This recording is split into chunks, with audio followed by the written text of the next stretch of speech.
dos conteúdos que a gente vai ver.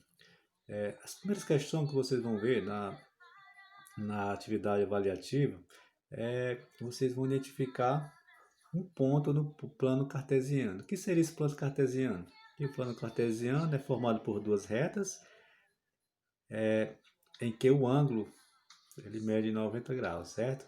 Nós temos as duas retas aqui. Primeiro nós temos essa reta, que era as retas das abscissas, e aqui das ordenadas, certo? Nas abscissas, a gente representa ela como x, certo? E aqui nas ordenadas, nós representamos como y, certo? Aí aqui nós temos os pontos aqui, né? Temos aqui no eixo abscissa, temos 1, 2, 3 e 4. E aqui nos eixos das ordenadas, temos 1, 2, 3 e 4, certo? Se eu pedisse para a gente procurar um ponto 2 e 4, onde que seria esse ponto?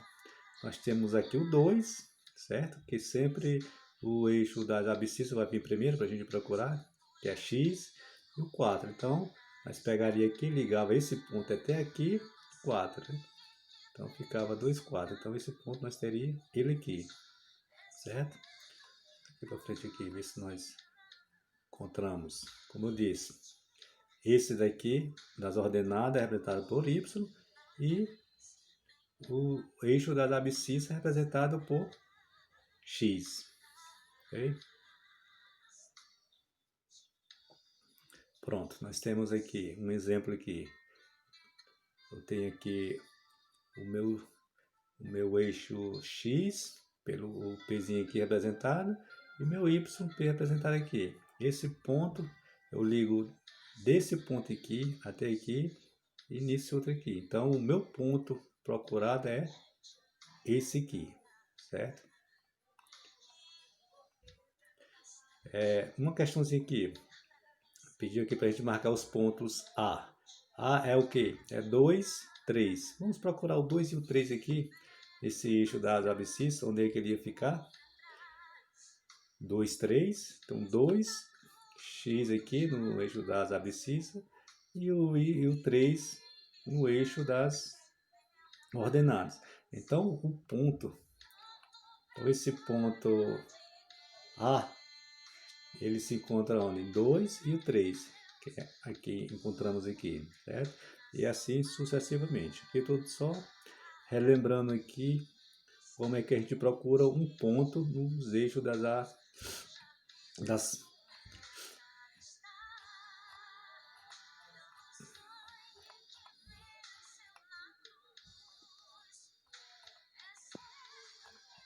Deu uma pausinha aqui a gente ir para um outro exemplo, certo?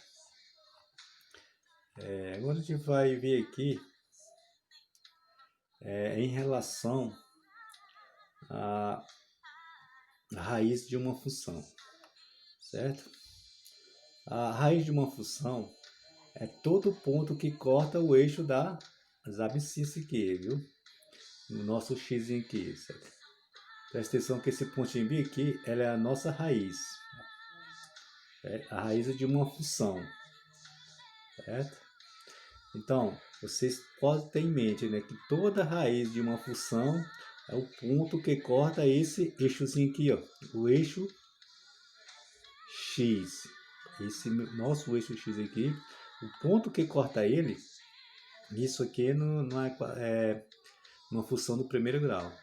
Uma outra observação também, uma função do primeiro grau sempre vai ser uma reta, certo? Onde esse ponto passa no eixo x é a nossa raiz da função, ok? Só isso.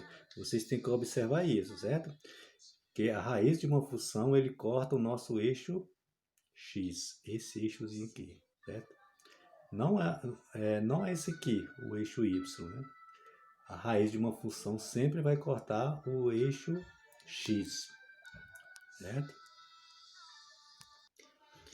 Aqui nesse gráfico, se eu pedisse para vocês, perguntasse para você qual é a minha raiz dessa função, onde é que eu encontro a raiz dessa função aqui? É só vocês observarem, igual eu disse. A nossa raiz da função é o ponto onde ele corta, essa reta corta o meu x. Então tá aqui, né? Então a função, a raiz da função desse gráfico aqui, é isso aqui, é 1 com tremo, certo? Então se eu perguntar, tiver alguma questão parecida com essa daqui, na questão avaliativa, perguntar para vocês procurarem a raiz da função, vocês já estão sabendo já, né? Ó, sempre a raiz da função vai cortar esse eixozinho aqui, ó, o eixo x, certo? É só vocês lembrar disso. Então, a nossa raiz da função é 1. Então, a minha raiz sempre vai passar no eixo x, certo? Tanto faz ele ser positivo como negativo. Por exemplo, aqui está para o lado esquerdo, ele vai ser negativo. E aqui ele está passando para o lado direito positivo. Minha raiz sempre vai ser no eixo x, sempre vai passar aqui, ok? Dando continuidade, agora, né, a função do segundo grau, a única questão que vai cair é parecida com essa daqui, certo? É para vocês identificar o ponto mínimo e o ponto máximo da questão, certo? Ora, primeiro a gente identifica uma função quadrática, de que? Função de x que é igual a ax ao quadrado mais bx mais c, certo? Aqui é uma função do segundo grau, também chamada como função quadrática, certo? Aqui nós temos nesse gráfico aqui, temos o eixo y e o nosso eixo x, certo? Ó, presta atenção aqui, quando A for maior do que zero, essa curva aqui, ela vai ser voltada para cima, certo? Sendo essa curva voltada para cima, a concavidade, nós vamos ter aqui nosso ponto mínimo. Esse vértice aqui vai ser nosso ponto mínimo, certo? Aqui no nosso y e nosso x, aqui eu poderia colocar o 3, menos 3, e aqui eu poderia colocar o menos 3, o mais 3 no y, certo? Então, esse ponto aqui é o ponto mínimo, certo? E aqui no nosso ponto máximo, essa curvazinha aqui, esse arco está dando, é voltada para baixo, certo? Quando nós temos esse pontinho aqui, essa cacorutazinha aqui em cima aqui, então nós temos o ponto máximo. Presta atenção que aqui nós temos aqui nossa base, o nosso ponto é na base, e aqui é o contrário, o nosso ponto máximo